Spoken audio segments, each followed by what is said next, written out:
Ladies and gentlemen, today I have a very interesting discussion, although quite touching in light of the predicament that we have as a nation today. I would argue Parliament that has substantive issues and has instead painted a picture of predators in terms of becoming what they call bloodsuckers of our nation today. And the question is, where is Uganda truly headed? Listen, my friend, this is not just a poetic question. This is a desperate cry, raising from the very soul of a nation, gasping beneath the weight of parliamentary gluttony and institutional betrayal. As Uganda itches towards another round of elections, the public must rise from political slumber and examine with sober eyes the tragic mutation of parliament from the house of the people into a den of predators. And I meant what I said, and I said what I meant. Listen, instead, what Parliament has become today, it has pronounced itself more like a house that is sacred for sale. The Parliament of Uganda was once imagined as a sacred house of representation in terms of oversight, in terms of legislation.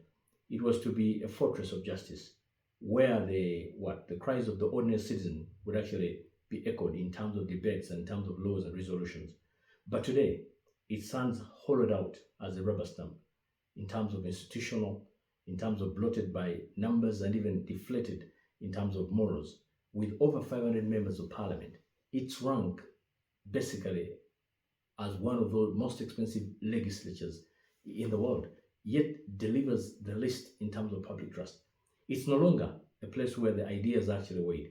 It is a place where envelopes are exchanged, where party lines are actually parroted, and public interest is actually, auctioned at the highest bidder. That, my friend, is a problem in our country.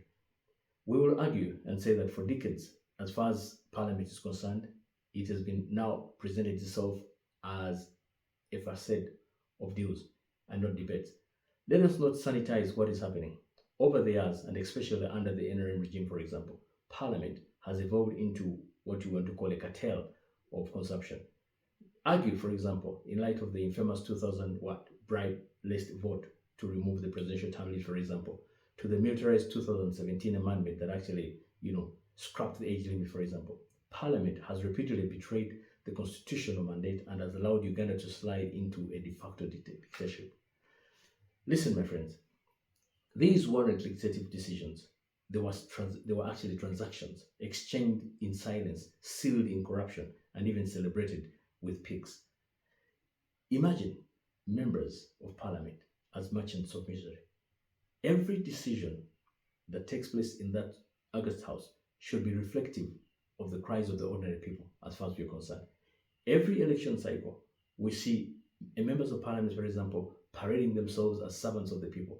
Yet, once sworn in, they mob into the insatiable merchants of misery.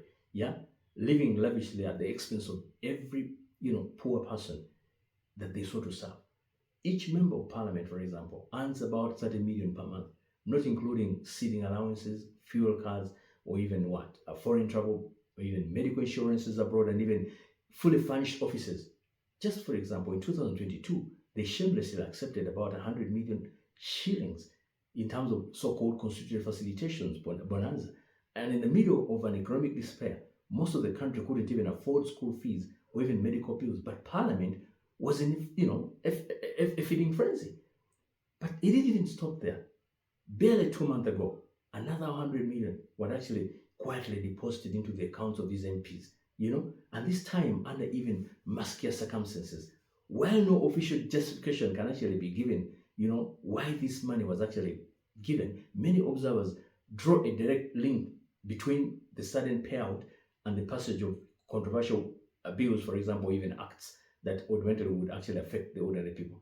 Talk about the amendment of the EPDF, for example, which significantly, tightens the executive grip in terms of armed forces and trial of civilian entities when it comes to these so-called, court or whatever, court martial. Talk about the chilling amendment of Rule 87, sub Rule 2 of Parliament in terms of rule of procedure, which effectively bars any MP from actually mentioning the sitting president by name, unless through, for example, what they call a substantive motion. and a motion which, by the way, given the dominance of the ruling party, would never survive the first breath of the debate. And then we're talking about a parliament. What kind of parliament, silences itself? What democratic chamber, gags its own members from actually scrutinizing the most powerful man on the land? This is not an oversight. This is a legislative suicide. This is not a rule of order. This is a rule of fear, And then talk about the 100 million shillings. This was not for succession. It was hush money. It was Parliament's price for complicity, a payment not for service, but for silence. And these are things that we're talking about, And when the public questions this, latest robbery, MPs respond as before, with cold indifference, some muttering, after all, everyone else is eating, so why not us? Is this service? Is this representation? Is this a state-sanctioned cannibalism of sorts? Now, which is actually being transformed into constitutionally codification of sorts. Can we argue that this is an aspect of oversight or complicity? Our parliament's role is not merely legislative. It is oversight to hold the executive accountable and ensure national resources are protected. Do we see this in the August House today? But what has oversight, got to do, for example, in light of a house that votes with its stomach? How about, can we argue in terms of scandal after scandal, passing through Parliament like winds through an open window? Can we really argue whether there is substantive due diligence in terms of these so-called provisions of monies that are, being propounded every now and then? Talk about Lubowa, International Hospital, a tune of about 1.4 trillion guaranteed, not one functioning word, even as we speak today. Talk about the so-called Karamoja iron sheets, stolen by even substantive ministers, debated without substantive consequences. Talk about the Chogam billionaires, the Gulf funds, the COVID-19 billions, the oil bribery allegations, all buried in committee reports that, in most cases gather to dust. Yeah. So my argument here is that oversight has actually become, a state-managed circus in terms of committees that bark but never bite. Reports are actually filed but never followed up. It's a sound and fury signifying fundamentally nothing. Why wouldn't someone argue and say we're talking about rubber stamps or a so-called rubber stamp republic where the death of parliamentary supremacy has actually been, unleashed on the country? Uganda's constitution, vests supremacy in parliament as a check and balance to question the executive power. But today our parliament does none of these things. We could argue the speaker, for example, answers to the president, but the majority caucus votes like a choir, for example. And even the opposition has become too comfortable with compromise, sitting at the banquet table while Ugandans queue for food rations. Think about that. We no longer have a parliament. We have a public theater, and the strings are actually golden. Think about that. Talk about the human cost in terms of blood, or on the ledger. Can we argue that? Behind every payout, for example, to an MP, lies a silent funeral in the village. Can we contextualize that? A child dies in Mulago because there are no gloves. Think about that. A mother in Moroto walks 30 kilometers to a health center without medicine. Think about that.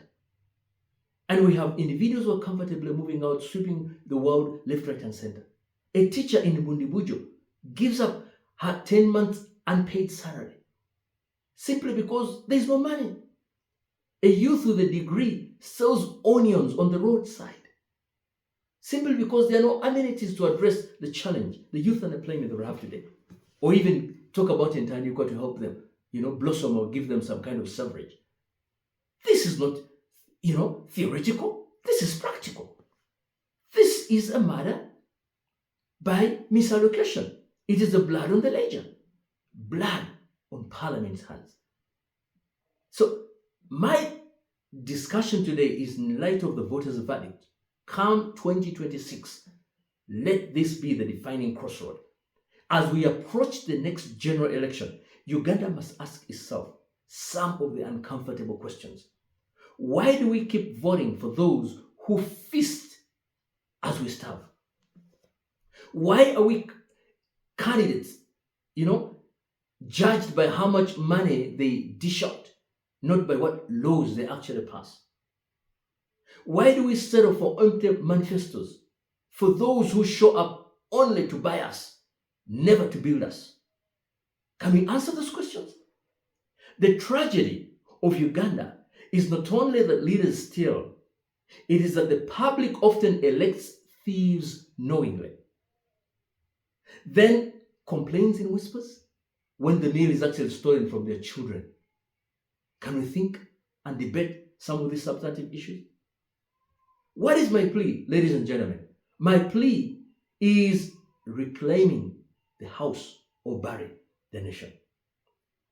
Ladies and gentlemen, Uganda is bleeding, not from war, but from the slow poison of greed.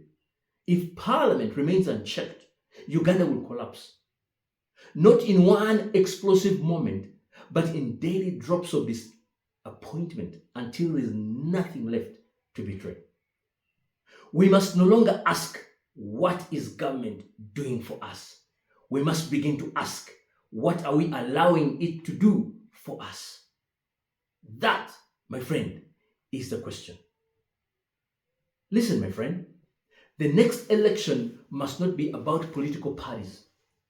It must not be about moral resurrection, but about cleansing, about replacing partisanship with patriotism.